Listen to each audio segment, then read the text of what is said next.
Shake it.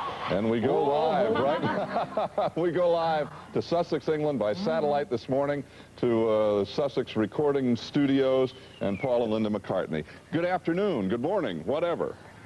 Good morning, America. Great having you with us. Happy Thanksgiving. Wait a minute, Linda, you're American. Paul, you're British, right?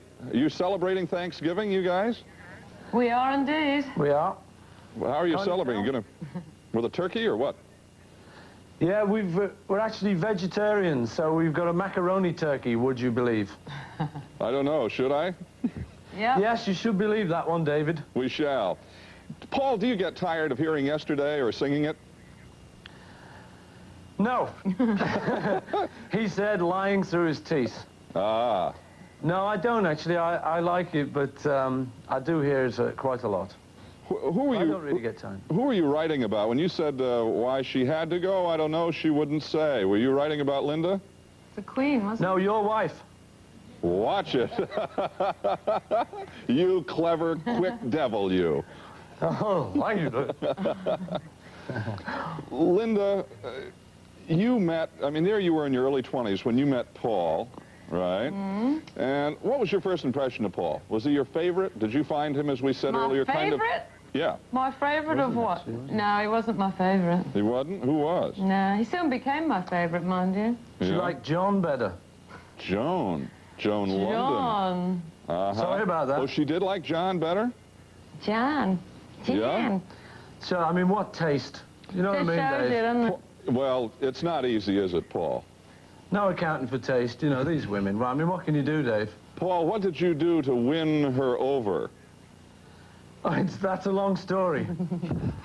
He's not telling it. I don't think we can go into that one right now. No? No, we have to wait for cable TV for that one.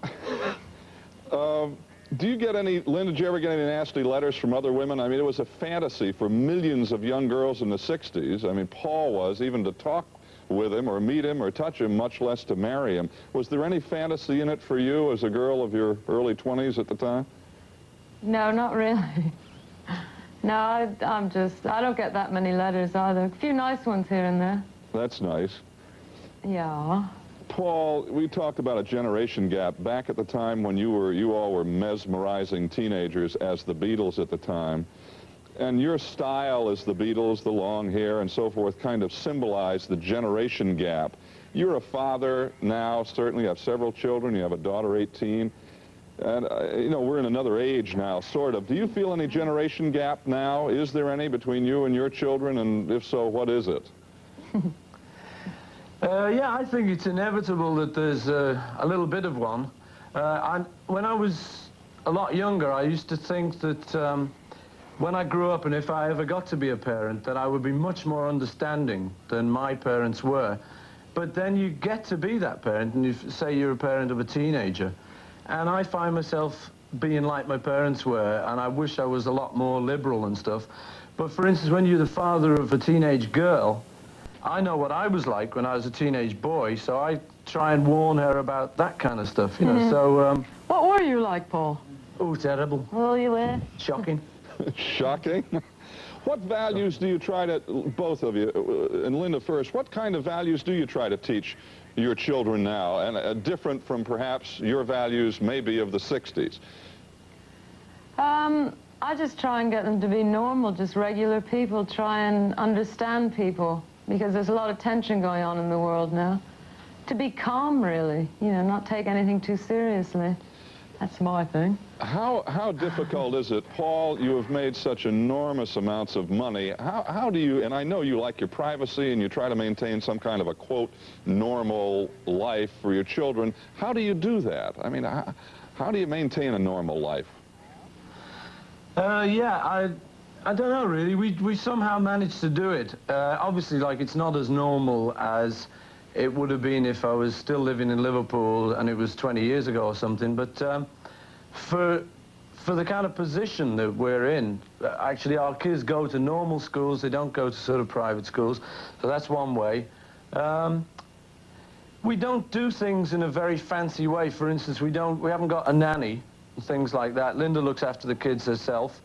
We've got a ridiculously small house with 4 kids and 2 bedrooms, would you believe? And So by doing things like that, just not living with a big style, it just seems to naturally keep pretty close and intimate. Is it good or is it good or not good for your children that you're such a huge star? I don't know really. Obviously, like it has its drawbacks, but it has its advantages too. And they don't seem freaked out by it. You know, they understand that, like, you know, Daddy's on television occasionally and stuff. But I don't know. You'd have to judge by meeting them whether they'd gone crazy. I think they're fine on it, you know, and it's just one of the things. It's just an occupational hazard. Linda, how will you explain to your James when he gets a little older? He's 3 now. How will you explain to him? Oops, the lights went off. We can still see you, though. No, we can still see it. It looks fine. Oh, it looks fine. you? In fact, Paul, you look a little better if you want to know the truth. Thank you, David. Leave them off in that Turn case. them off again. I look better. Linda, how will you try to explain to your James, now 3, later on, how would you explain, quote, the Beatles, unquote? I actually don't think I'd explain it, you know. I think I'd play we always play the music, and he'd see the films on telly, that kind of thing. But I wouldn't sit down and say, now, Daddy was a Beatle, and I'd do a lot of things just naturally. If he had any questions about it, I'd tell him what I thought, but I don't think it's a problem, really. It's quite nice, in truth. Paul, He's not a bin man, he's a Beatle. Excuse me, lights again. Paul, there's a new interview out that John, you mentioned John a while ago, Lennon did. Yeah. And he talks very openly without going into details, but he seems to have a lot of resentment, competition with you. And he says you kind of died creatively in a way, and he didn't keep track of you, but he said Long Winding Road was your last gasp. How? He seems resentful of you. Do you know why, or? I don't know. I can guess and stuff, you know, but I'll tell you, after all of that stuff has sort of gone down over the years, I actually kind of keep a bit quiet now, because, I mean, anything I say he gets resentful of. So, I don't know, really. I mean, it's just a weird one, you know. I don't quite know why he thinks like that. I mean, what do you do about that? I really just shut up these days about it. I think it's the best policy, David.